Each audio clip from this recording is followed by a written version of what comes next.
Hello students, आज के video lecture में हम स्टार्ट करने वाले हैं एप्लीकेशन ऑफ कंटिन्यूटी। तो एप्लीकेशन इसकी क्या है, ये आपका एक प्रकार से थ्योरम बेस का है।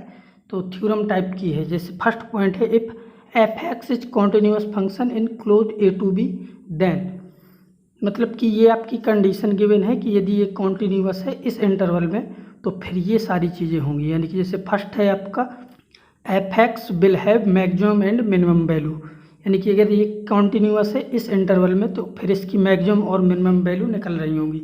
सेकंड है it's range will be defined in close interval, यानी कि इस इंटरवल में इसकी रेंज भी डिफाइन होगी।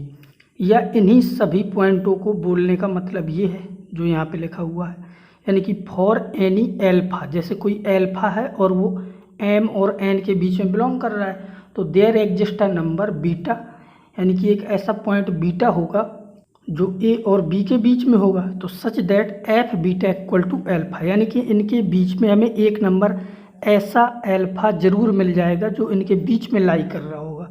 ठीक है, इस कंडीशन का मतलब ये है। और थर्ड पॉइंट है F x will be bounded, यानी कि फिर वो फंक्शन तो बाउंडेड हो ही जाएगा। वो अब इसको हम इस ग्राफ से समझते हैं। जैसे ये ग्राफ है आपके सामने, तो इसकी कंडीशन जैसे अपने सामने ये दो वैल्यू हैं ए और बी। ठीक है, तो इनके बीच में मान लो जैसे एक कॉन्टिन्यूस ग्राफ है, यहाँ से शुरू हुआ तो इसको कहीं ब्रेक नहीं आना, तो ये ऐसे बी तक गया होगा। तो इस ए के अराउंड जो फंक्शन की वैल्यू वो एफ है, यानी कि वाई की वैल्यू, और इस पॉइंट पे एफ बी है, बी पॉइंट पे। और जो एम और एन है इनके बीच में ये ग्राफ डिफाइन है, तो आपकी रेंज ये हो जाएगी एम से एन तक की। तो इसने ये बोला कि इनके बीच में एक एल्फा ऐसा ज़रूर मिल जाएगा जो एम और एन के बीच में लाई कर रहा होगा, तो वो एल्फा ये है आपका। ठीक है, और एल्फा और बीटा इन दोनों का जो मिड पॉइंट होगा ये आपका है f A plus F B by two, यानी कि जो आपकी ये कंडीशन है। ठीक है, ये नीचे यानी कि let F x is a continuous function, ठीक है, in close A to B, यानी कि ये कंडीशन वही है ऊपर वाली। तो then there exist a number C, यानी कि सी आपका एक ऐसा नंबर है जो ए और बी का मिड पॉइंट हो जाएगा, यानी कि F A plus F B by two इनके बीच में मिल रहा होगा। ठीक है, तो ये आपका सी हो जाएगा। ठीक है, ये जो कंडीशन दी है, और इस थ्योरम को हम बोलते हैं आई एम वी टी। ठीक है, आई एम वी टी का मतलब है इंटरमीडिएट मीन वैल्यू थ्योरम। ठीक है, तो इस थ्योरम का ये नाम है। ठीक है, अब इसको अप्लाई कैसे करते हैं, इससे रिलेटेड हम एक क्वेश्चन करेंगे।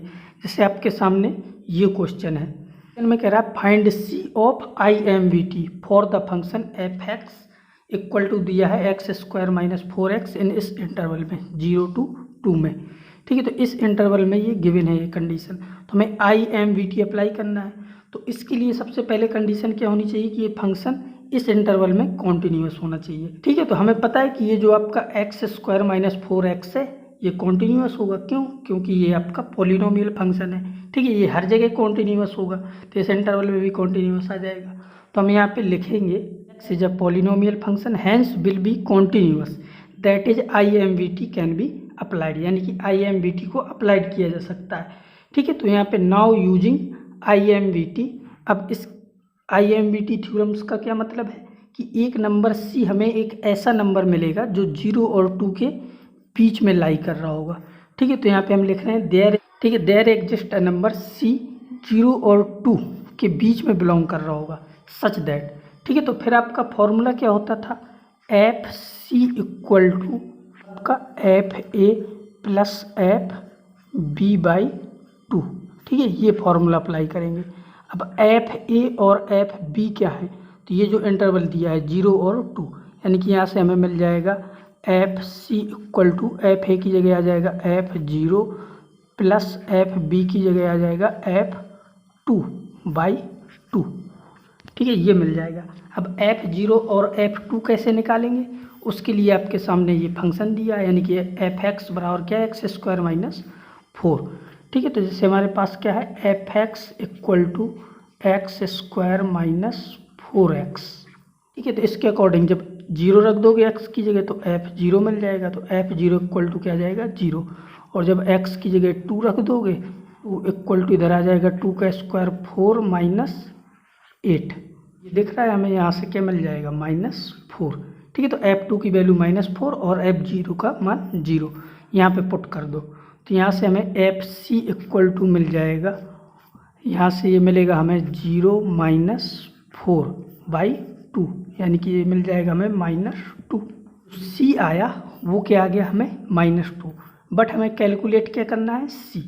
तो अब जैसे fx बराबर क्या था, x² - 4, ये पता है कि हमारे पास गिवन है fx equal to x² - 4x, ठीक है। इसमें हम x की जगह यदि c पुट कर दे तो हमें मिल जाएगा fc equal to c² - 4c, ठीक है। और fc की वैल्यू यहाँ से -2 रख देंगे इसमें, तो यहाँ से आ जाएगा -2 इक्वल टू c² - 4c, ठीक है। अब इसके फैक्टर करने, यानी कि c² - 4c + 2 इक्वल टू 0, ठीक है। अब इसमें हम धारा 4 लगा देंगे तो c इक्वल टू आ जाएगा -b, यानी कि +4 ± √b², तो 4 का स्क्वायर 16 -4ac, तो वो हो गया 8/2, ठीक है। तो यहाँ से c इक्वल टू क्या आ जाएगा 4 ± √, ठीक है, और ये आ जाएगा 8/2।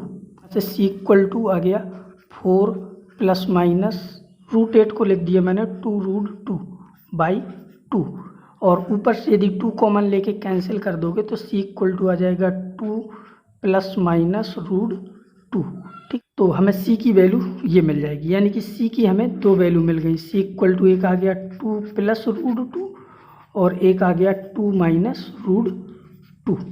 अब आंसर चेक करने के लिए हमने क्या किया कि जैसे हमें इंटरवल पता था 0 और 2, यानी कि जो भी आंसर आएगा वो इसके अंदर ही रहना चाहिए 0 और 2 के, यानी कि इससे ना आगे जाना चाहिए ना पीछे, इसके बीच में कोई वैल्यू मिलनी चाहिए। ये 0 या 2 भी मिल जाए तो भी चलेगा।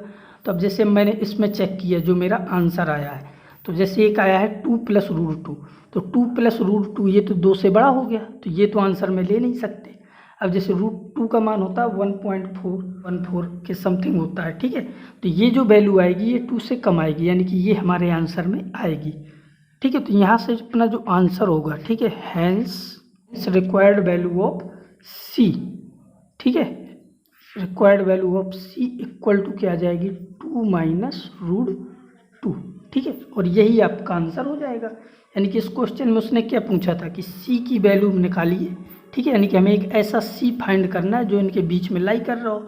तो अपनी C की वैल्यू यहाँ पे आ चुकी है, वो क्या है 2 - √2, ठीक है। तो इस टाइप से हम इस थ्योरम को अप्लाई करते हैं। वैसे ये बहुत इजी थ्योरम है और ऐसा कोई क्वेश्चन आपके मेंस या एडवांस के पेपर में नहीं आने वाला, ठीक है। बहुत कम चांस है ऐसा कोई क्वेश्चन पूछने के।